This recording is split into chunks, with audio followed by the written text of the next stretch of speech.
Os sêniors estão produzindo muito e os júniors estão correndo o risco de produzir muita coisa errada. Mas, por outro lado, também tem uma ferramenta para que auxiliem o aprendizado dele de forma muito mais acelerada, ao Com meu ver. certeza, com certeza. Mas aquilo de você sentar, fazer o encadeamento, a indentação do código, cara, eu acho que faz falta pro cara que tá começando. Porque as redes que antigamente eram muito ligadas à quantidade de seguidores e audiência, agora elas não são mais por audiência, elas passaram a ser por temas, é um grafo temático, é um grafo de contexto. Então, se eu gosto de um determinado tema, alguém que eu nem sigo pode aparecer para mim no TikTok. Essa incapacidade de se sentir desconectado, que é o FOMO, né? Que é o Fear of Missing Out. É o medo de você perder as coisas. E, cara, você vai perder, porque tem muito mais coisa acontecendo do que a gente é capaz.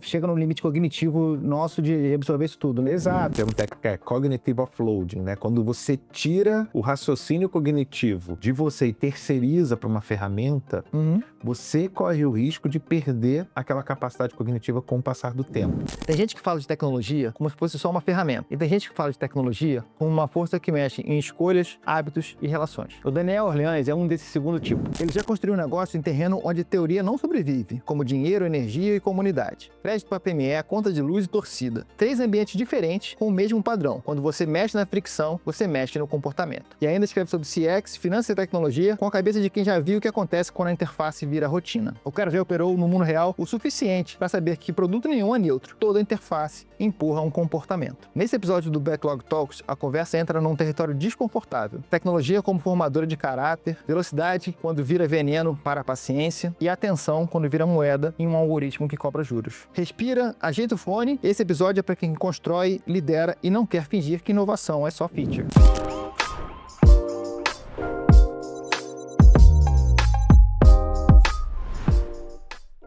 Pessoal, começando mais um episódio do Backlog Talks, primeira edição de 2026. Retomando aqui os nossos bate-papos. Hoje a gente vai bater um papo sobre tecnologia e comportamento humano. E eu trouxe um grande amigo, um cara que eu sei que conhece muito bem, que é o Daniel Orleans. Grande amigo. Quantos anos já se conhece? Né? Uns 10 anos já. Cara, tem isso, né? Que foi na época que eu tava lá no Flamengo, era vice-presidente de marketing do Flamengo, a gente chegou a conversar sobre alguns projetos de inovação. Sim. E desde então mantido aí esse contato, essas trocas legais na área, né? Então, Tem 10 anos mais ou menos? 10 anos. 10 Depois anos. Eu tava lá 16, 17, 18. Então foi... Já conhece por aí, acho que foi 17. Faz isso. E depois você foi fazer esporte no Flamengo, né? Lancei o time de esporte eletrônico do Flamengo dentro desse projeto, né, de inovação, trazer coisa nova para a molecada, para poder engajar mais, né? Legal, bacana. Então, E aí, pô, agradecer, obrigado pela essa oportunidade de bater um papo, falar desses dois temas, né? Mas, dois temas que a gente vai ver todos os cruzamentos, as sinergias deles já estão impactando pra caramba a sociedade. Exatamente. Você, como sendo um profissional de marketing de longa data, obviamente, marketing é muito sobre pessoas, no final das contas, né? Como é que eu impacto pessoas e tudo mais. Você também é da época pré-bolha, né? Anos 90 e tudo mais, então certamente viu junto comigo todas as revoluções que a gente passou aí nesses últimos 30 anos aí, um pouco mais talvez. E eu acho que no sentido do impacto do comportamento humano, eu diria que redes sociais talvez tenha sido a que mais trouxe impacto para como que as pessoas, o jeito que as pessoas vivem, né? Como que elas lidam. Eu acho que foi um fator bastante relevante. E isso junto, obviamente, com o celular, né? Com o iPhone, principalmente depois do smartphone, né? Como é que você vê isso, cara? Você enxerga isso? Você estava falando na questão das redes sociais e eu fui tentando mapear todas as grandes transformações, né? Porque a gente é jovem há mais tempo, apesar de não parecer tanto. A gente acompanhou várias desses ciclos tecnológicos, né? A MWeb diz que a gente está vivendo agora um super ciclo tecnológico, quando você tem muitas coisas acontecendo ao mesmo tempo, muitas mudanças tecnológicas acontecendo ao mesmo tempo e mudando a estrutura da sociedade. Mas se a gente for pegar aí, pô, eu comecei a desenvolver com 7 anos, né? Comecei a programar com 7 anos. Você falou que eu sou de marketing, mas eu brinco que eu sou engenheiro de marketing. Eu sou um cara que estudou tecnologia a vida toda e eu brinco, não necessariamente seja verdade, que como eu tinha um time muito bom em tecnologia, alguém precisava vender, alguém precisava promover. E aí eu levantei a mão e falei, pô, eu vou. E aí me apaixonei por marketing de tecnologia, marketing de software, marketing de soluções. Então, Se a gente pegar, assim, eu tô com 47, né? Falei jovem há mais tempo, cara, 40 anos na área de tecnologia, de alguma forma. Comecei a programar num TK-85 que gravava em fita cassete, fazia aquele barulhinho esquisito. Cara, essa garotada não vai saber o que é Não isso. vai. E Você cabe de borracha, né? E você gravava tudo naquilo que hoje não cabe uma foto. É. Então, a computação pessoal, para mim, foi uma primeira grande revolução que impactou a minha vida. Quando você começou a ter computadores nas casas das pessoas, na mesa das pessoas. Depois você teve a conectividade, a internet surgindo. Primeiro a internet mais científica, depois a internet mais comercial. Ali também uma pancada na forma como você poderia ter acesso ao conhecimento de uma maneira muito maior, né?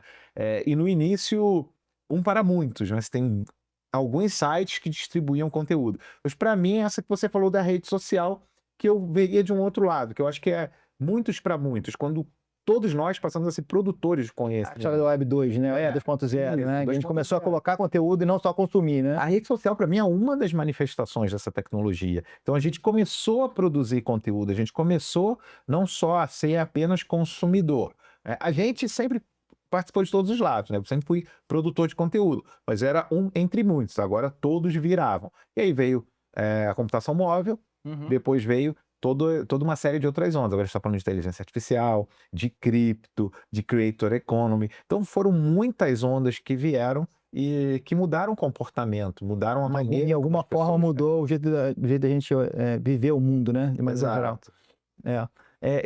E olhando para essa última grande revolução da IA, eu gosto de falar que ela é uma revolução não exatamente como todas as outras, porque ela tem uma magnitude diferente, e por si só traz muita incerteza do futuro, né? Eu falando um pouco do lado profissional, eu hoje tenho uma dificuldade muito grande, acho que como todo mundo, de planejar por um prazo um pouquinho maior do que 6 meses. Você faz um plano, 6 meses já não serve mais. Então, essa é uma tecnologia que está mudando não só o comportamento humano, pessoal, individual, mas também coletivo e profissional, né? Cara, com certeza. E tem uma frase, você vai ver que eu gosto de encaixar umas frases assim ao longo do caminho. Mas tem uma frase do Mike Tyson, um grande filósofo do Mike Tyson, que todo mundo tem um plano até tomar um soco na cara. É verdade. O lugar te fala para ter essa frase. Mas eu acho que ela tem muito a ver com os dias de hoje. A gente, você, a gente já sabe que não dá para planejar em longo prazo. Porque o longo prazo está mudando muito rápido. É. Né? E mesmo no curto prazo, a gente tem que estar consciente de que a melhor maneira de enfrentar isso é saber que a gente vai lidar com a imprevisibilidade. Aí você fala assim, é uma revolução como todas as outras. Cara, quando a gente pega a Revolução Industrial, o grande ganho não foi quem aprendeu a mexer na máquina a vapor, no tear. Foi quem aprendeu a olhar qual era a sociedade que ia ser gerada a partir dali daquilo, né? e começou a entender como se posicionar. Então, assim, um grande gestor financeiro que antigamente, né, trabalhava de uma maneira diferente, quando você começou a ter produção em escala, você começou a ter logística, você começou a ter gestão de pessoas, todos esses cargos foram surgindo para atender a revolução trazida pela automatização das fábricas. Então não foi a fábrica em si, não foi a tecnologia, o não foi a tear, nada tecnologia, disso. foi a nova sociedade gerada. Eu não quero tomar autoria dessa frase, não. Eu acho que hoje também você passa a ter diversas pontes que o Yuval Harari fala sobre isso. Não é a tecnologia, mas o mundo que essa nova tecnologia gera. Então a gente que viveu essas muitas ondas talvez esteja bem preparado para viver as novas. Gera ansiedade? Gera. Mas quando você está preparado, talvez essa ansiedade seja uma ansiedade mais controlada, né? Na grande revolução lá das redes sociais e Instagram e tudo mais, um dos grandes comportamentos que a gente viu surgir, e não sei se acredito que não é positivo, né? Uma coisa mais narcisista, principalmente entre os jovens, né? Começaram a se comparar demais, aquela coisa que a vida do Instagram não é a vida real, né? Obviamente isso tem um impacto negativo, principalmente nos mais jovens, né? Nas meninas principalmente, né? Que tem toda uma questão de aparência, de ser aceito, né? Os adolescentes, né? De se sentirem parte de um grupo, e obviamente vem na rede social esse meio, né? Isso eu acho que é bastante negativo. Eu fico pensando o que isso vai... O celular fez isso também, né? A gente fica muito... É um vício, né? Acho que 90% das pessoas ser viciado nesse negócio. O problema é você que é casado, que nem eu. Você tá de noite, dedo na cama, você pega o celular e conversa pouco, né? É uma mudança de comportamento brutal. Eu acho que tem uma forma, né, de olhar isso, que eu acho que a gente nunca teve tão conectado, né, então tem esse conceito da hiperconexão, Uhum. mas ao mesmo tempo tão desconectado das pessoas. Então a gente está conectado a tudo, a gente está conectado a conteúdos no TikTok, no Instagram, no YouTube, no que a gente segue, né, de conteúdo técnico, mas ao mesmo tempo a gente está desconectado daquelas próprias pessoas que a gente está se comunicando ali. Isso é um efeito muito grave, né? O próprio Jonathan Haidt, ele escreveu aquele livro Geração Ansiosa. A gente Uhum. que é pai de adolescente, né? Você tem um menino, eu tenho uma menina e um menino, é, a gente vê essa dificuldade que talvez na nossa época, que a gente fica velho quando a gente começa a falar na nossa época, né? Essa época também é nossa. Mas que a gente passou, eu, por exemplo, se eu quisesse ver um capítulo de um programa que eu curtia, eu assistia um, tinha que esperar surgir o outro. Sim, era o sábado de manhã pra ver desenho, né? Por exemplo, Esperar de no manhã. sábado de manhã você vê o desenho, na terça-noite tem um capítulo lá É. do. Esqueci o nome agora da série. Que eu curtia lá, porra, dos amigos e tal. Mas eu esperava, eu sabia esperar. Hoje, porque você tem tudo tão disponível o tempo todo, você não consegue mais esperar. Isso tem um efeito muito grave. Não só essa comparação, porque essa comparação ela existe, mas ela pode ser trabalhada, mas essa incapacidade de se sentir desconectado, que é o FOMO, né? Que é o Fear of Missing Out. Uhum. É o medo de você perder as coisas. E, cara, você vai perder, porque tem muito mais coisa acontecendo do que a gente é capaz. Chega no limite cognitivo nosso de absorver isso tudo, né? Exato. E aí você começa a ver, eu não sou psicólogo, então mas eu vou correr o risco de falar aqui, de repente algum psicólogo que estiver assistindo me corrige, mas você começa a ter efeitos de transtornos, como TDAH, por exemplo, que na verdade não são de fundo psicológico, ou de fundo neurológico, ou de fundo psiquiátrico, né? Escolha o termo correto, se você for profissional da área. É, mas é causado pelo próprio excesso de informação. Então você tem tanto acesso à informação que você passa a manifestar sintomas de déficit de atenção, mesmo que você não tenha o problema neurológico ou a questão dos, né, dos hormônios, não são hormônios necessariamente, a gente popularmente chama de hormônios, que causam isso, né? Então, cara, é tanta informação, tanta interrupção, que eu pareço ter TDAH, mas não necessariamente eu tenho. E aí você começa a ver isso afetando a Isso vida. vira uma trend, né? Teve um tempo atrás que começou a se falar muito de DH e meio que aí a pessoa vê aquele conteúdo no Instagram, no TikTok, fala assim, "Ih, eu tenho isso gera um movimento que as pessoas, daqui a pouco todo mundo tem TDAH, não é por aí, né? Não é. E é exatamente isso. Procure, então, um profissional qualificado, né, para dizer se você tem ou se você não tem, porque os sintomas, muitos de nós estamos vivendo, e é impacto disso. É impacto de excesso de rede social, é impacto de não saber a hora de desconectar. Então, você está ali jantando com a tua família e está cada um vendo seu celular. Aí tem que começar a botar criança que tá regras, né? Tipo assim, não comendo. tem celular na mesa. E aí, minha filha, que tem 13 anos, né, fica com medo, né? De vez em quando a gente fala, não, então agora é hora de guardar o celular. Ou usa lá a ferramenta que bloqueia Aham. o acesso ao WhatsApp, ao YouTube, em diversos horários. Então, assim, o que é liberado só no celular dela é o Duolingo, para ela poder aprender o idioma, o aplicativo do xadrez, né? Mas o WhatsApp tem hora, o YouTube, né, não tem acesso, o Instagram não tem acesso, porque 13 anos não deve ter acesso a essas coisas. Mas as outras crianças estão. E ela fala, pai, por que eu não posso ter TikTok? Todas as minhas amigas têm. Porque não é todo mundo. adequado. Não é adequado para você, não é adequado para sua idade esse vídeo tão curto que dá aquela descarga de dopamina e que você, quando vai para o mundo real, o mundo físico, sente uma série de coisas que você não deveria estar sentindo. Então, cara, tem muito lado bom, né? Você falou da questão das redes sociais hoje, profissionais que não teriam acesso a determinados clientes, conteúdos e tal, passam a ter. Uhum. Por outro lado, a gente vê uma sociedade que tem sintomas de doenças. Eu não vou dizer que está doente, mas que tem sintomas de doença. Então, cara, trade-off, ambidestria, como a gente quiser chamar, os dois lados da mesma moeda.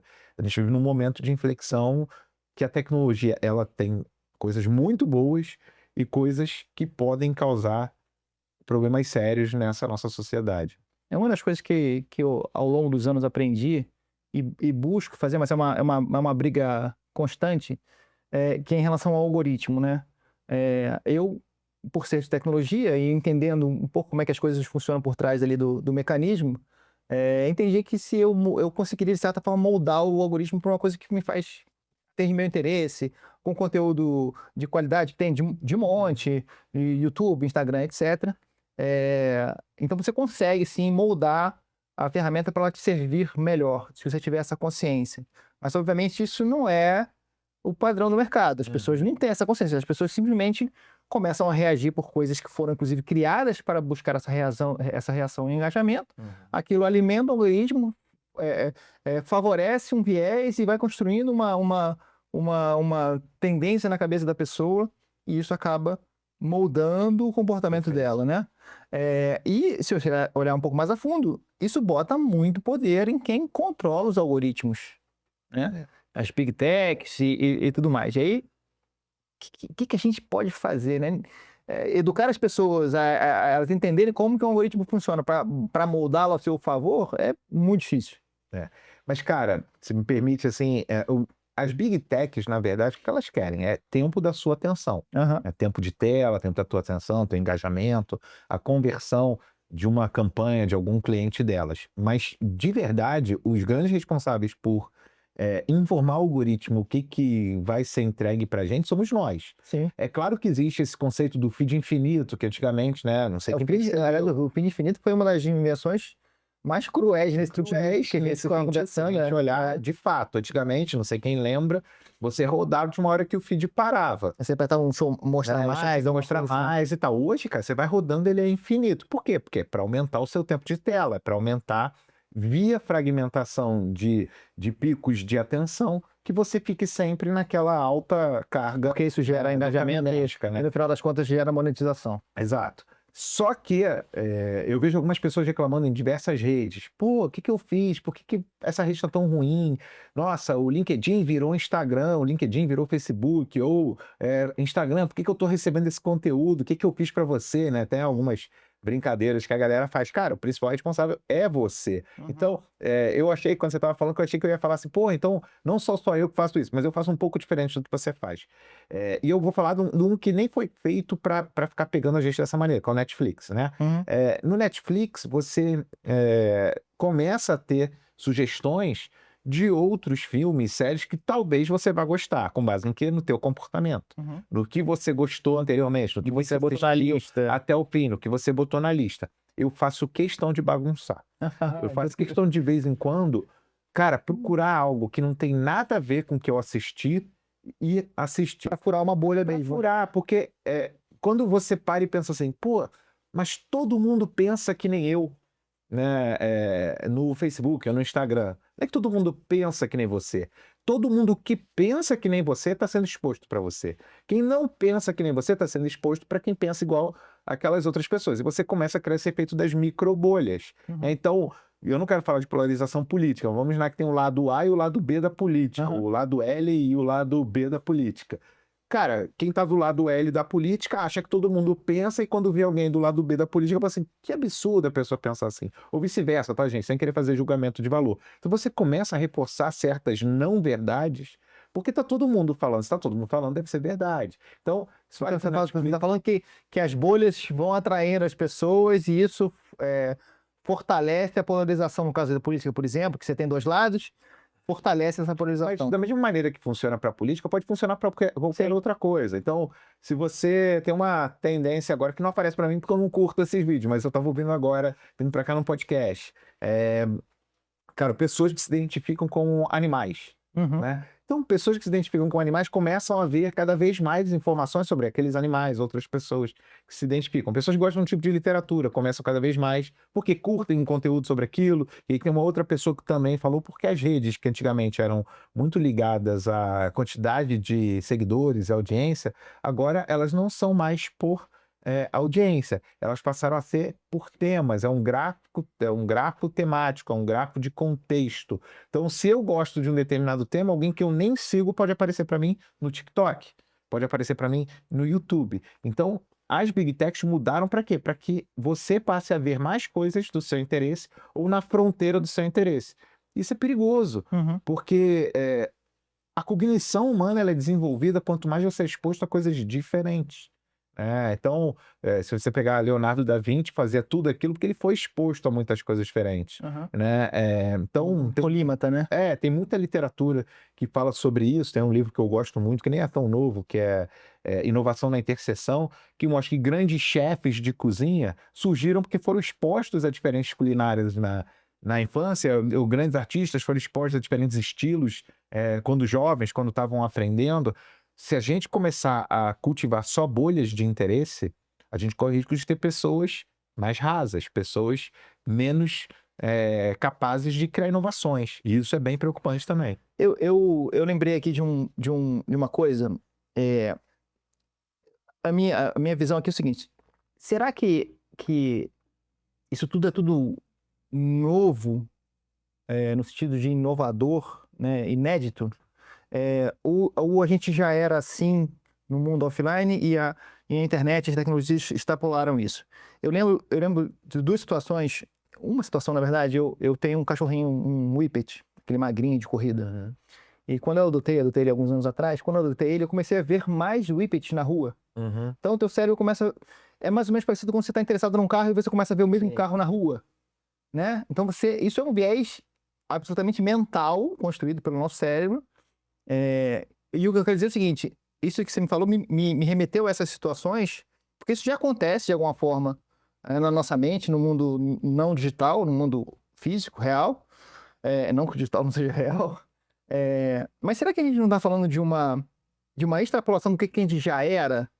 Porque, por exemplo, antes a gente tinha a coluna social no jornal, que era aquela coisa, né? Estar lá. Era o Instagram numa escalinha pequenininha. Como é que você... Cara, mas acho que você usou o termo perfeito, né? Extrapolação do que existe no mundo real. Eu nunca parei pra pensar dessa forma, porque é legal, que bom, pô, tô sendo exposto a uma forma diferente de ver. Mas olhando, né? Quando você começa a identificar isso, é um viés conhecido, né, psicológico, quando você começa a ver mais coisas na rua que você, por exemplo, o cachorro ou o carro que você decidiu comprar, você não deixa de ser exposto aos outros cachorros e aos outros carros. Mas de alguma forma você filtra aqui. De alguma forma, o seu cérebro está filtrando. Só que repara, você falou extrapolação, eu vou usar exponencialização. Quando você está numa rede, você manifesta interesse por aquele cachorro ou por aquele carro, a rede filtra as outras coisas por você. Sim. O viés da tua cabeça é, cara, os cachorros não deixaram de existir, eles não deixaram de estar na rua. Mas na rede, eles podem ter deixado de existir para você. Sim, tá? sim. Não sei se é assim, mas, de fato, pelo grafo de interesse, essa é a lógica que está por trás. Eu vou mostrar para ele o tipo de cachorro, o tipo de carro que ele já ficou mais tempo de tela, que ele mostrou mais engajamento, que ele comentou. Porque se eu for mostrar um outro cachorro, ele não vai interagir, ele não vai engajar. E aí você começa a extrapolar e a exponencializar aquilo que já acontecia. E você falou do jornal. Eu lembro que eu recebi o jornal era igual para todo mundo, era um jornal de massa. Cara, eu começava a ler o jornal, né, nas principais notícias e até a página de esportes. Eu passava por tudo, eu tinha interesse. Mas tinha um amigo meu que ele já virava para a página de esportes, mas era uma decisão dele. Sim, sim. Ele pegava e virava para a página de esportes. Agora a decisão saiu da gente. E isso, cara, quando a gente fala de algoritmo, que também acho que é um termo do Yuval Harari, que é a ditadura do algoritmo. Quando a gente fala de IA, quando a gente fala de que o algoritmo de recomendação está me dizendo que filmes eu vou ver, ou, por exemplo, quando a gente delega para o algoritmo decisões, eu estou muito dependente da qualidade do dado que entrou naquela recomendação, que pode ter sido fornecido por mim, que pode ter sido de uma base que tem viés.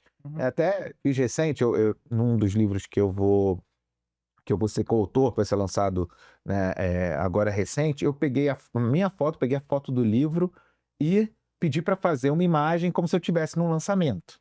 E ele pegou a minha imagem, pegou a foto do livro, eu estou segurando o livro, tem uma fila de pessoas para pegar autógrafo. Cara, e eu botei no grupo.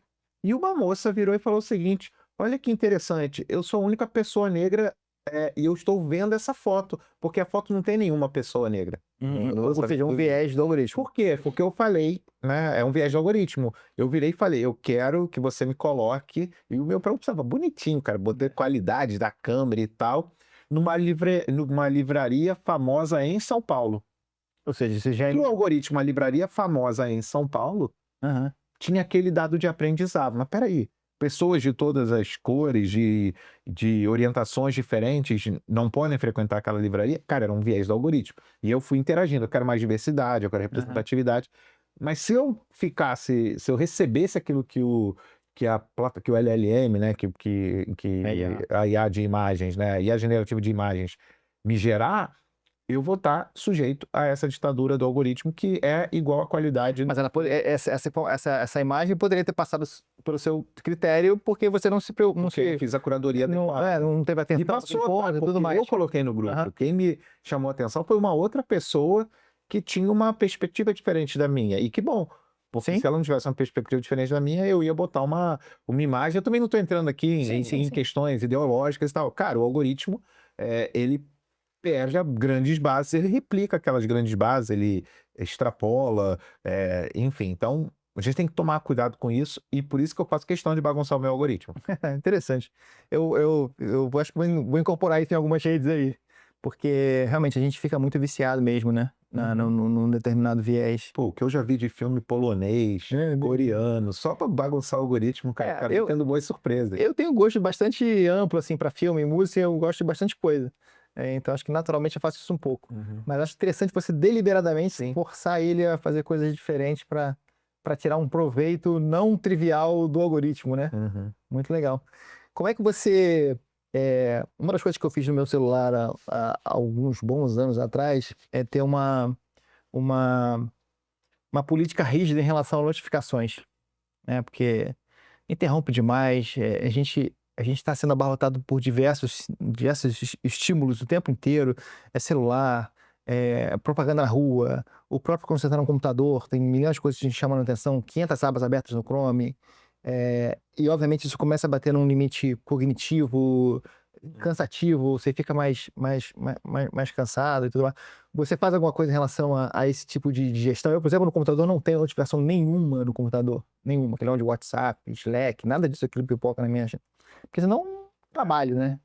É impossível. E o celular, eu sou muito crítico, assim, só algumas coisas realmente importantes. Os grupos do WhatsApp todos silenciados e tal. Acho que só deve estar a minha esposa e meu filho.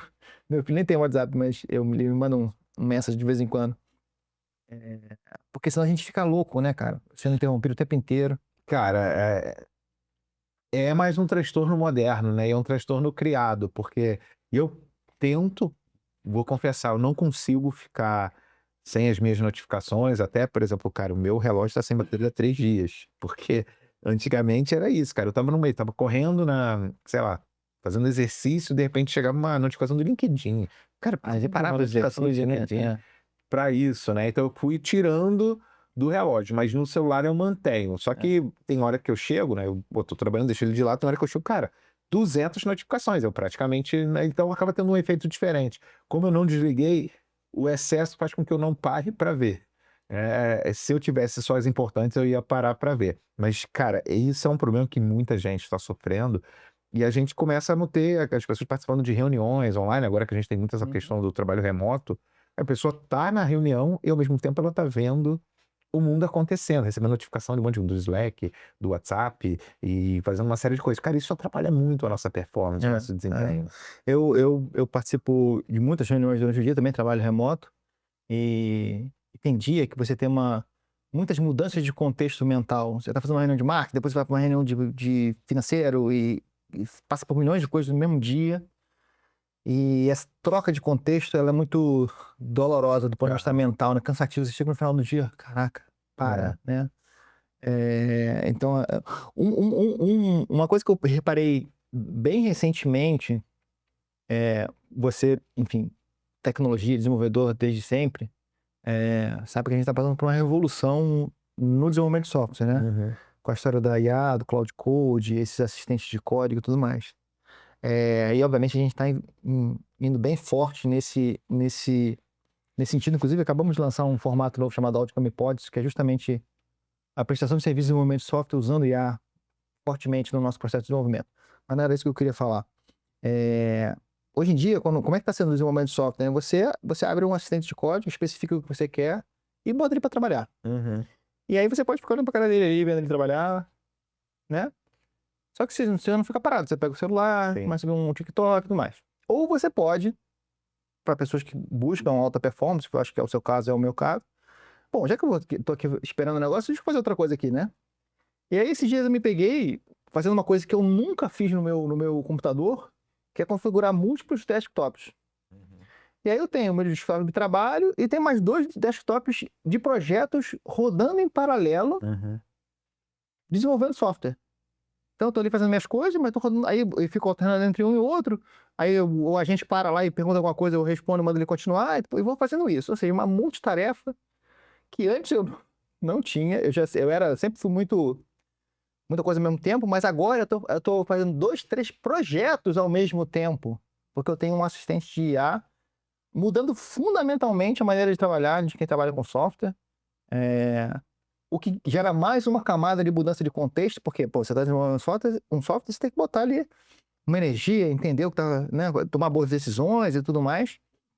Então, mais uma camada de mudança de contexto que esse aspecto dessa nova tecnologia do software, desenvolvimento de software, tá construindo em mim e que eu acho que está acontecendo com diversas pessoas. Você já fez alguma coisa nesse sentido? Tá um pouco nisso? Cara, eu sempre tive um pouco essa postura de ser multitarefa, sabendo que isso me causa, as mudanças de contexto me causam, sim, uma perda ali de cognição temporária e tudo mais. Mas sempre foi muito a minha característica, porque eu sou naturalmente acelerado, né? Eu tenho interesses múltiplos. Então, às vezes, ao mesmo tempo, eu tô escrevendo um artigo, eu tô preparando uma planilha, né? Porque Você vem tipo no TikTok, se eu ficar muito tempo fazendo a mesma coisa, aquilo me traz questões.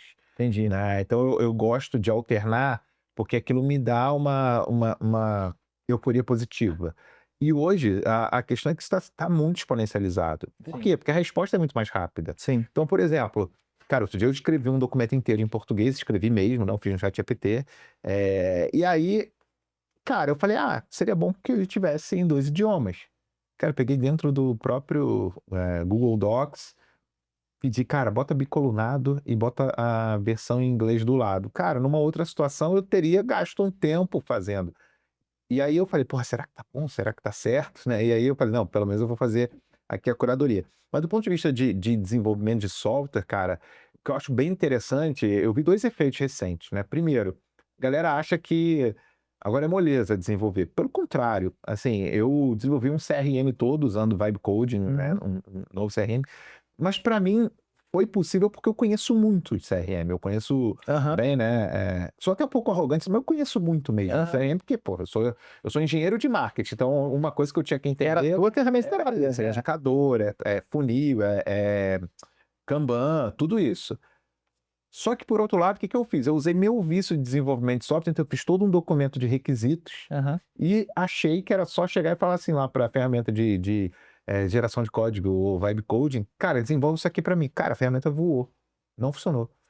E aí o outro cara, que é um cara que entende muito de RH, que estava desenvolvendo uma plataforma de RH, mas não é desenvolvedor, ele falou, não, Daniel, não é assim que funciona. Você tem que dar comandos curtos. E aí eu, porra, aprendi a dar comandos curtos para a coisa acontecer. Então eu fiquei 2 semanas tentando lá com o meu documento de requisitos e, cara, aprendi com uma pessoa fora da área. Mas por que ele conseguiu fazer? Porque ele entende muito de RH.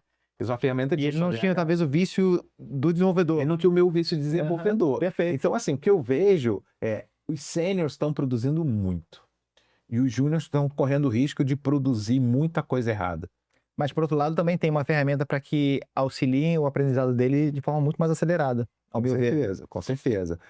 Mas aquilo de você sentar, fazer o encadeamento, né, a indentação do código, cara, eu acho que faz falta para o cara que está começando. Eu ontem estava tendo essa discussão no Twitter, no X, né, sobre isso, né?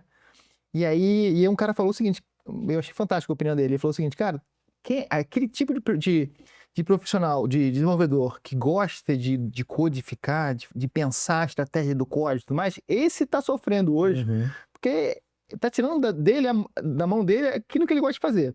Aquele outro perfil de desenvolvedor que gosta de solução, esse tá brilhando, tá achando o máximo, porque ele tá conseguindo entregar muito mais soluções e valor sem ter que passar por aquele negócio todo de codificar e tudo mais, né? Mas aí tem uma coisa que eu tô percebendo, assim, é uma teoria minha, tá? Quando você faz um termo técnico que é cognitive offloading, né? Quando você tira o raciocínio cognitivo de você e terceiriza para uma ferramenta, você corre o risco de perder aquela capacidade cognitiva com o passar do tempo. Tem várias pesquisas que mostraram isso, mas eu vejo um caso que para mim na área de marketing foi fundamental. Imagina que você tem aquele cara que sabe escrever copy, né? Aqueles textos que usam Persuasivo. estratégias persuasivas. Para quê? Para conquistar o cliente. Aham. Tem até uma história na internet que é da copy, sei lá, eu vou inventar um número agora, mas da copy de 10 milhões de dólares, né? Que é aquela copy que fez uma empresa vender 10 milhões em receita, porque ela usava adequadamente a persuasão, não que mentia, mas ela usava uma estratégia. Um cara que sabe fazer uma boa copy, ele pode pegar esse conhecimento dele e usar a inteligência artificial para fazer muito mais. O cara que nunca escreveu uma copy, quando ele vai fazer isso na internet, ele não entende por que aquele resultado está E ele não consegue nem avaliar tão bem o que o gerou, né? Isso me preocupa em desenvolvimento de software. O cara que nunca escreveu e que está só gerando código, será que ele está se exercitando o suficiente para avaliar a qualidade daquilo que está sendo gerado? Que seja o cara que gosta de solução, mas que escreveu o código no passado para entender se as ferramentas estão fazendo aquilo que ele quer. Porque eu, usando Vibe Coding, usei lá Lovable e usei Cursor, né? São bem diferentes entre si. Uma é para quem sabe programar, mas que vai ter geração de código muito mais rápido. E outra, cara, não, você é o cliente final. Sim, eu não entendo nada e só fez a interface. Eu escrevi os comandos e eu vi no Lovable, né, geração equivocada. A ferramenta maravilhosa, né? Geração equivocada. Como eu conhecia os dois lados, eu consegui ver e consegui consertar, né? Minha preocupação é isso. Cara, por exemplo, aí vou pro dia a dia. Inglês. Teu filho estuda inglês? Sim. É importante? Sim. Por quê? Porque é a linguagem do mundo, né? Tá, mas eu acabei de falar que eu traduzi um texto em inglês em 30 segundos. Né? E no futuro a gente já tem. É a call traduzida em tempo real. Traduzida em tempo real. É o fone que você está falando, a pessoa está ouvindo no idioma dela, você está ouvindo no seu idioma, mas Então, quando os meus filhos perguntam por que eu tenho que aprender inglês, eu estudo na escola judaica, por que eu tenho que aprender hebraico? Né? Eu falei, tem dois motivos. Um, para você poder se virar, mas o principal que eu falo é, cara, você já viu que o papai diz isso quando vai para academia? Eu corro na esteira. Eu não saio do lugar. Mas o meu próprio organismo desenvolve uma série de coisas que são importantes para o meu organismo. O que isso tem a ver com aprender inglês? Cara, quando você está aprendendo outro idioma, você está ativando áreas do seu cérebro que não seriam ativadas se não fosse outro idioma. E eu brinco com essa questão do inglês e hebraico, porque inglês é uma área que você desenvolve por causa da estrutura e o hebraico é outra. Porque o hebraico são caracteres diferentes e na direção contrária, no sentido, né, para falar corretamente, no sentido contrário. Um você escreve da esquerda para a direita, você escreve da direita para a esquerda, um você pode escrever cursivo, o outro você tem as letras que você tem que desenhar uma a uma. Então são áreas do cérebro que daqui a pouco eles vão estar usando para pensar em inovação, criatividade e tudo mais. Mesma coisa quando eu corro na esteira. Eu não saio do lugar. Se eu for andar da minha casa até a padaria, eu fui na padaria, comprei o que eu precisava e voltei. Na esteira eu não saio do lugar, mas eu tenho descargas de coisas químicas que são importantes para o meu corpo, o meu músculo é antifrágil, a minha capacidade cardiorrespiratória, então eu saio melhor mesmo sem eu ter saído do lugar. Isso para mim é muito importante quando você está ensinando desenvolvimento de software, está ensinando um idioma. A pessoa precisa saber o que está sendo gerado pela IA até para avaliar a qualidade do que a IA está gerando. Então, o que você está me falando é que... Discorda aí na minha Não. O que você tá falando... Eu vou dar dois exemplos, né? Na verdade, uma observação e um exemplo. O que você está falando é que a IA pode servir como um mecanismo de atrofia do nosso cérebro. Pode. Isso é perigoso, né? Perigoso pra caramba. E o termo técnico é cognitive offloading, quando você terceiriza para IA um pensamento, um raciocínio, uma atividade que você fazia. Tá? Então, eu escrevo textos. Quando eu passo a usar a IA para escrever meus textos, quando eu sento para escrever um texto novo, eu me sinto mais incapaz de fazer. Isso já aconteceu comigo em algumas vezes. Por isso que eu uso muito a IA para quê? Para revisar, para traduzir, para procurar referências. Eu escrevo o texto, depois eu jogo no Perplexity e falo assim, cara, traz dados e informações sobre as coisas que eu falei, porque eu sei que elas estão em algum lugar. Eu não falei, não tirei do nada, espero que a ferramenta me dê. Mas assim, quando eu digo, Cara, quando eu terceirizo uma atividade para IA, isso pode gerar uma atrofia do cérebro. Eu peço, busca referências. Ele traz, Sim. né? Simplesmente, você tá eliminando só o trabalho braçal de entrar no Google, ficar vendo um monte de link e tudo mais. Pode ser só braçal, pode não ser. Pode não ser. Mas é onde eu estou economizando tempo para quê? Para fazer o que eu chamo de 3x, né? Porra, a gente vai ser excluído de coisas que a gente não precisa fazer. A gente vai ser expandido em coisas que a gente não sabia fazer. Eu não sei nada de música, mas eu já escrevi música. E o terceiro é exponencializar. Eu vou fazer 10 vezes mais rápido aquilo que eu sei fazer. Então, olha só, um exemplo que eu ia citar é o seguinte. Eu fiz um trabalho lá interno na minha empresa, intelectualmente bem profundo, e obviamente usamos a IA em diversos momentos desse processo. E eu tive uma clareza muito grande de que a IA uma hora bateu num teto. Ela não estava me entregando mais do que ela poderia entregar e do que eu queria. E eu virei pro meu time e falei, meu time, olha só, parou, agora é massa cinzenta, porque a IA bateu no limite dela e tá fazendo mais do mesmo, diferente, mas não tá elevando o sarrafo daquele processo intelectual que a gente estava fazendo. E foi bem nítido isso, né? A gente percebeu isso e foi... ou seja, e aí nesse sentido, se você fizer o uso correto, a IA pode sim te extrapolar. Eu hoje, eu já citei esse exemplo em algumas vezes, eu hoje toco novos assuntos com muito mais frequência do que eu fazia antes. Eu antigamente aparecia algum assunto na minha frente, alguma palavra, um termo, um conceito que eu não sabia, você tinha que parar, ir no Google, pesquisar, ler meia dúzia de artigos e tudo mais para se aprofundar naquele negócio. Hoje, quando eu leio um conceito que eu ainda não sei, eu viro para a IA e falo, educa-me sobre, seja lá o que for. E pá, me deu um negócio. Então, assim, eu em bem menos tempo, falando de um horizonte de meses, de alguns anos, alguns poucos anos, a quantidade de novos assuntos que eu absorvi, ainda que alguns não tão profundamente, é muito maior do que você tinha antes. Então, esse também é uma forma de a gente expandir a nossa capacidade intelectual, né? Mas tudo depende do uso que você faz. Se você faz um uso preguiçoso, você vai atrofiar. Se você faz um uso correto, que não é muito diferente da história do algoritmo, você tem um potencial. Não, cara, e isso é a experiência que a gente tem com as crianças também. Minha filha trouxe um problema da escola de potências, né, ontem. Cara, eu não lembrava que era potência com expoente negativo. Eu falei, caramba, como é que é mesmo? Né? Ela podia pegar e botar lá no ChatGPT ou alguma outra ferramenta, resolve para mim. E eu falei, não, vamos ver, me ensina como resolver. Alguma coisa mais socrática, né? Você conhece o Camigo do Khan Academy? Conheço. O Camigo era isso, né? Ainda é, né?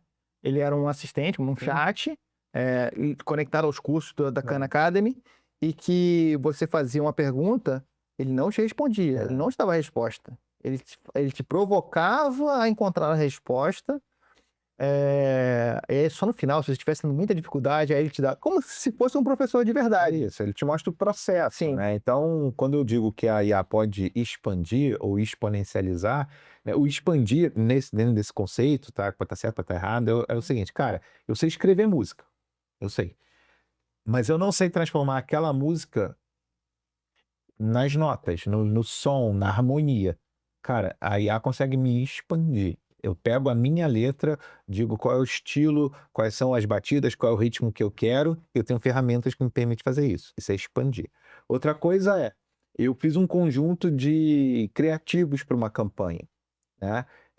Exponencializar, eu fazer 10 vezes mais rápido aquilo que eu demoraria 3 horas para fazer, né? Então, 3 horas ali eu vou fazer em 18 minutos. Então, estou fazendo 10 vezes mais rápido, para você ter conta, né? Então, cara, por quê? Porque eu dei o exemplo e peço as variações, coloca aqui, coloca lá, sem precisar ter aquele conhecimento. Então, me expandiu, me exponencializou ao mesmo tempo, né? Porque conhecimento que eu não tinha, ela me expandiu, complementou, e fazer aquilo que eu fazia de maneira muito mais rápida, ela também permitiu. Então, se a gente sabe qual hora que a gente vai ser excluído, qual hora que a gente vai ser expandido, qual hora que vai ser exponencializado, e não fica com preguiça de terceirizar para a ferramenta a solução, porra, aí a gente chega no hibridismo que eu acho que é o futuro. Naquela que a gente falou no início. Cara, eu vou ser totalmente substituído, eu vou perder meu... Eu falo, cara, empregos nós podemos perder todos, mas a gente não vai ser substituído, né? Perfeito. Os nossos empregos serão as tarefas que a gente faz serão substituídas, mas essa nossa humanidade, a gente tem que encontrar onde ela vai continuar fazendo a diferença. Você não acha que isso que você acabou de falar contribuiria para um aumento da diferença entre as pessoas, Cara, das com certeza, classes? com certeza. Hoje você vê, eu estava conversando até com um amigo sobre isso, ele falou, cara, a gente que sabe mexer nessas ferramentas, a gente sai de uma A vantagem, gente se exponencializa. a gente se exponencializa, e quem não conhece vai ficar no mesmo lugar. Então, se existir uma diferença, porque eu conheço e a outra pessoa não conhece, essa era a diferença inicial. Só que a partir do momento que eu conheço, a pessoa não conhece, eu uso o que eu conheço para me exponencializar, caramba, eu me afastei ainda muito mais. Essas pessoas que não conhecem vão crescer de forma linear. E a gente vai crescer de forma exponencial, cara. O gap aumenta. Tem uma outra coisa que às vezes a pessoa acha que está fazendo bom uso da IA e está longe do potencial que ela tem, né? Porque está usando uma ferramenta de padrão de mercado e tudo mais. Sim. Então a pessoa está usando o ChatGPT, está se achando. Já está acima de maior parte da sociedade, sem dúvida, mas está muito aquém do que é essa elite Sim. tecnológica que consegue entender de fato o que é possível. E não é o ChatGPT a resposta, entendeu? Então, aí a pessoa acaba achando que está na vanguarda. O ChatGPT. Sim, Mas sim. tem que utilizado da forma correta, selecionando o modelo correto, Sim. fazendo o prompt adequado. Mas eu brinquei até esses dias, eu escrevi lá no LinkedIn sobre isso, até para causar provocação. Cara, se você usa ChatGPT e não sabe o que é o Claude, cara, você é só um menino. Aí, você Tá manipulando o algoritmo, Orel. Cara, eu fico meio desesperado, assim, no bom sentido, mas eu vou dar uma palestra agora, e essa mesma versão da palestra que eu dei há 3 semanas atrás, eu tinha 8 IAs que eu usar. Né? Então, eu fazer, cara, o meu Imagem, dia, texto, tudo. 8 IAs aqui. Desde a que coleta o que eu falei numa reunião e me gera a lista de to-do. Então, cara, reunião você prometeu fazer isso, até tal, para a pessoa tal. Tem uma IA que quando eu entro em qualquer reunião online, qualquer ferramenta, ela me acompanha, ela pega Aquela que gruda aí no celular? tem essa também, que é a Applaud, né? Mas tem a Applaud quando eu tô com o pinzinho, eu não tenho o cartão, eu tenho o pin. E tem a que fica, né, que é a Blue Dot que eu uso, que fica no meu Meet, né, que é online. Cara, ela não me deixa esquecer o que eu prometi na reunião. Essa é uma. Mas, cara, eu uso ChatGPT, eu uso Claude, eu uso Perplexity, eu uso Ortus Clip para fazer shorts dos meus podcasts, eu uso, o Flow, eu uso Gemini, eu uso Notebook LM. Cara, e aí eu fui olhar e, cara, eu tive que colocar mais 3, porque eu passei a usar 3 ferramentas novas ao longo dos últimos dias para poder atender tudo que eu estou gerando. Então, cara, eu estou usando 11 ferramentas diferentes, plataformas diferentes, seja com meus agentes que estão resolvendo problemas sem eu estar olhando, seja o Lovable para poder desenvolver lá o CRM que eu desenvolvi, né? Então, cara, você olha e fala assim, cara, e quem só tá no ChatGPTzinho básico de escreve para mim um texto sobre ainda usando errado, né? Ainda usando, até foi um conteúdo que eu publiquei agora recente, ainda usando com o vício do Google, que é o vício de buscar, e não o vício de colaborar, não o vício não, né? Não a forma de colaborar. Então ainda tem gente usando IA como ferramenta de busca. E tem gente usando IA como você, me educa sobre o tema tal, né? Sei lá, focando nisso, naquilo. É perigoso. É perigoso. E a gente, já que a gente está falando de comportamento humano, né, e isso se reflete em comportamento da sociedade, né, essa diferença ainda maior me leva a tentar imaginar o que é o futuro dessas relações humanas, o que é o futuro dessa sociedade, né? Eu sei que no ritmo que as coisas estão, é impossível você olhar muito, muito à frente. A gente pode extrapolar, mas certamente a gente vai errar o caminho, né? Tem uma visão que é super otimista de que a IA e todas essas tecnologias vão permitir que a humanidade faça coisas maravilhosas. Eu acho que tem uma verdade nisso. Mas também tem todo o outro lado do impacto, dos empregos disruptados e as pessoas que não se mexeram no tempo certo e que ficaram para trás. Você consegue, cara, imaginar alguma coisa de futuro, assim, pensando nessas coisas todas que a gente falou?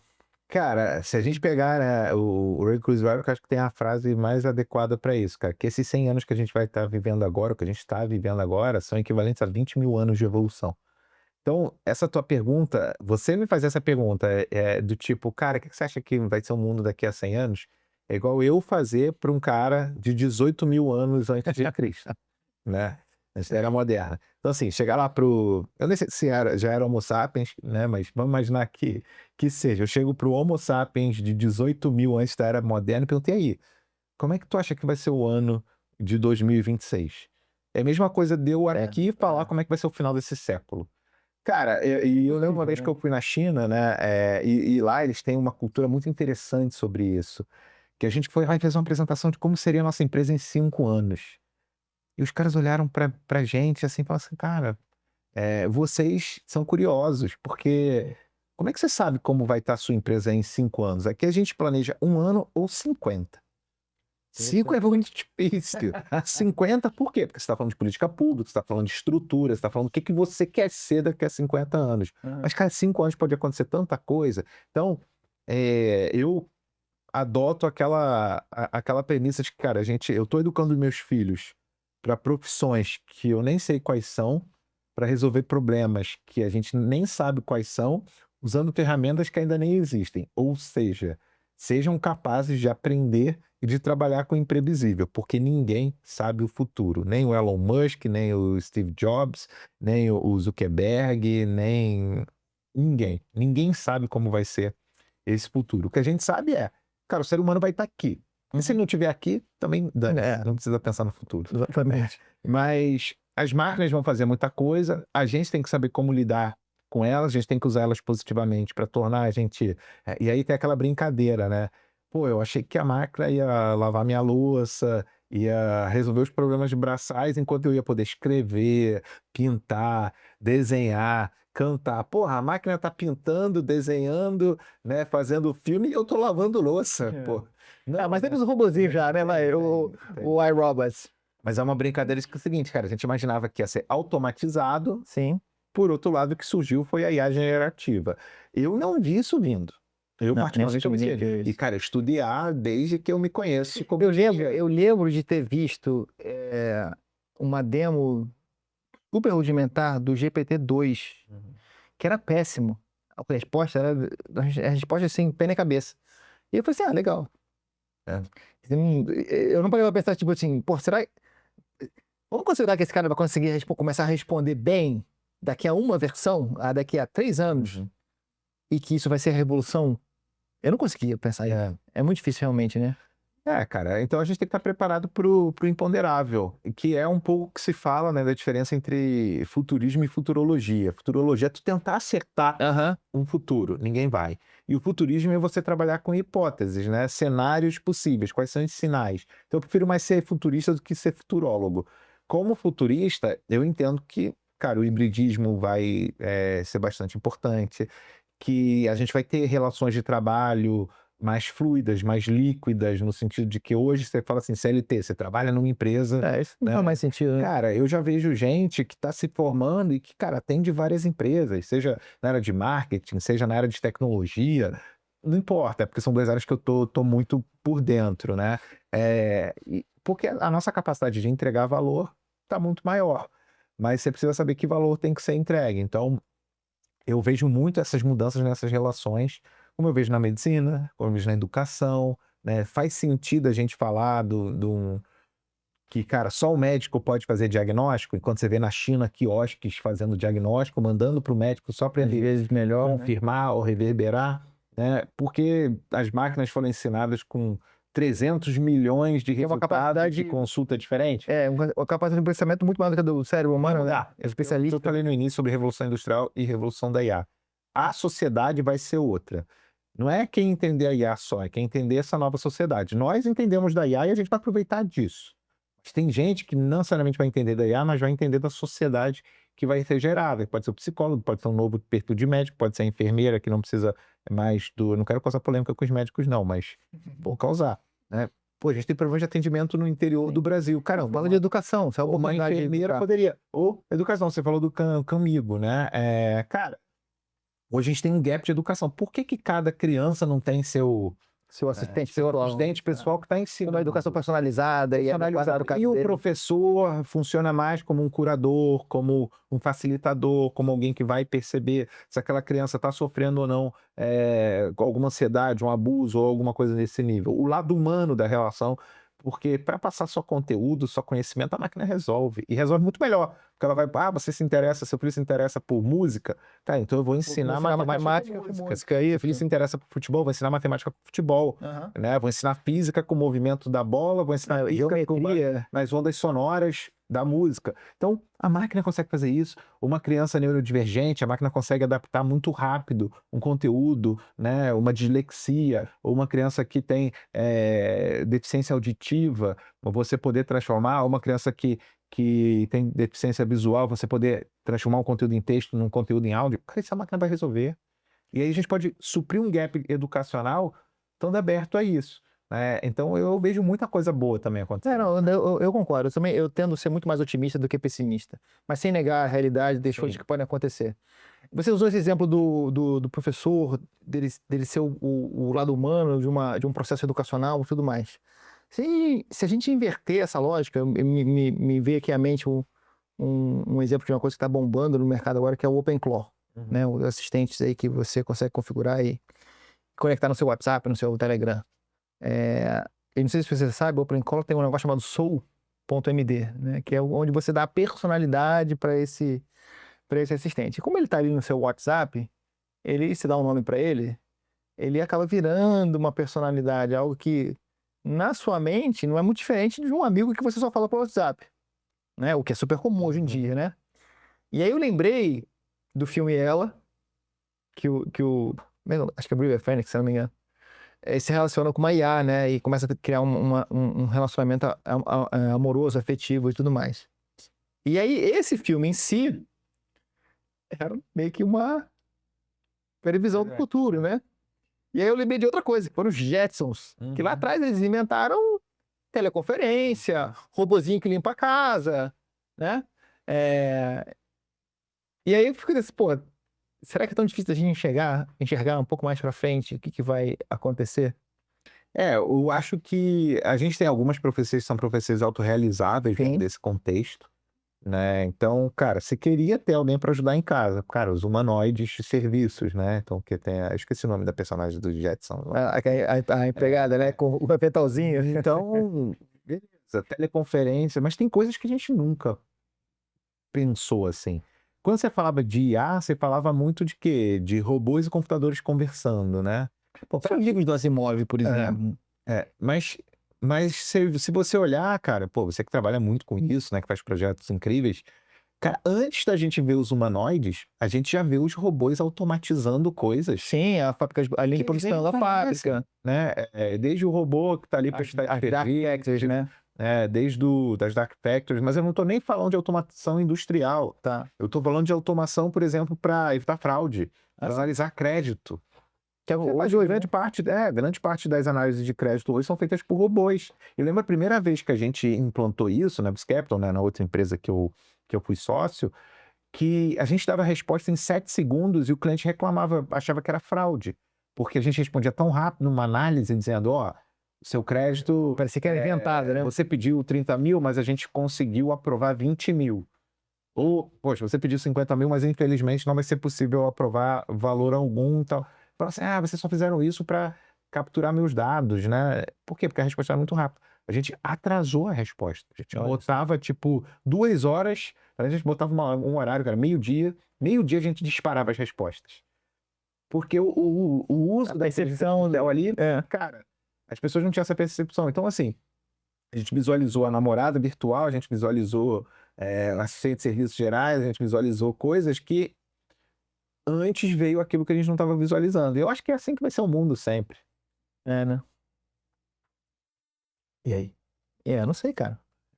Eu fico pensando assim, eu no meu negócio fico fazendo milhões de elaborações para tentar encontrar um caminho, né, para onde ir e tudo mais. A gente acha alguns, mas não acha todos. Eu tenho muita preocupação com essa questão família e filhos, né? O meu filho, ele é um garoto super tecnológico. Outro dia eu estava fazendo um curso de C++ online.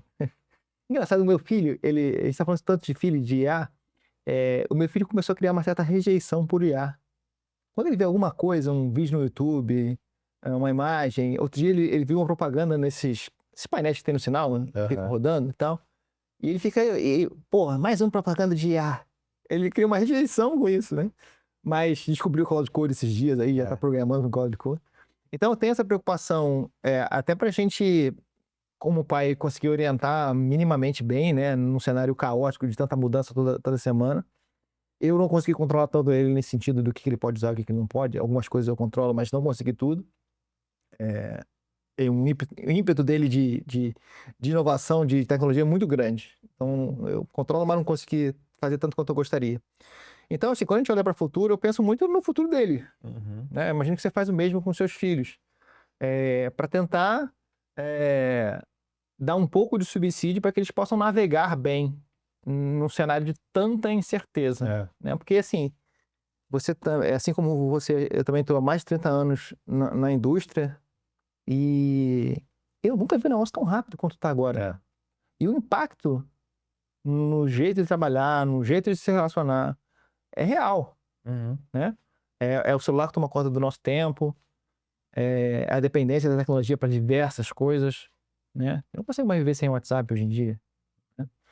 E aí, para a gente já começar a fechar nosso papo aqui, se você puder, assim, pensando nesse impacto, principalmente no lado negativo desse impacto, o que você acha que você ou os seus filhos deveriam não usar daqui para frente, para a gente preservar um pouco dessa sanidade humana, de relacionamento e estratégias para isso?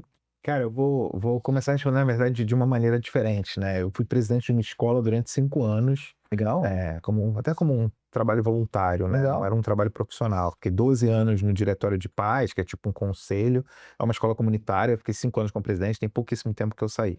E aí um dos pais, outro dia, me perguntou, falou, Daniel, eu tô preocupado com essa sociedade. O que a gente tem que ensinar para os nossos filhos? O que você acha que a gente tem que botar na grade? Será que eles têm que aprender a programar? Será que eles têm que aprender IA? Eu virei para ele e falei, cara, acho que eles têm que aprender filosofia. Porque, cara, a IA, a linguagem de programação que eu aprendi hoje, ou a ferramenta que eu aprendi hoje, cara, daqui a 1, 2, 5, 10 anos, quando eles vão estar entrando ali no mercado de trabalho, porque meu primo mais novo tem 10 anos, mas vamos imaginar que estão 6, 7 anos que ele vai entrar numa faculdade, se até lá elas ainda existirem como a gente conhece, sei lá, mais uns 9, 10 anos para entrar no mercado de trabalho, cara, vai ser outro mundo. Mas a filosofia já está com a gente aí há, sei lá, milênios. É verdade. A filosofia, essa questão de saber perguntar, porque, cara, saber perguntar sempre vai ser importante numa sociedade, seja para eu conversar com a máquina, seja para eu conversar com outros seres humanos, seja para eu refletir, seja para eu pensar num resultado. Então, a primeira coisa, filosofia. Segundo, arte, dança, esportes. Porque, cara, isso é humanidade. Então, assim, quando eu comecei a usar lá o TK-85, né, que eu brinquei no início, quando eu falei, caraca, que revolução. É quando o meu pai conseguiu comprar ali um primeiro PC pra gente usar, porque eu ajudava um pouco ele numa gráfica que ele tinha. Porra, que revolução. Quando veio o celular, tijolão, que revolução. Celular menor, que revolução. iPhone, que revolução. Cara, a gente vai ver sucessões de revoluções.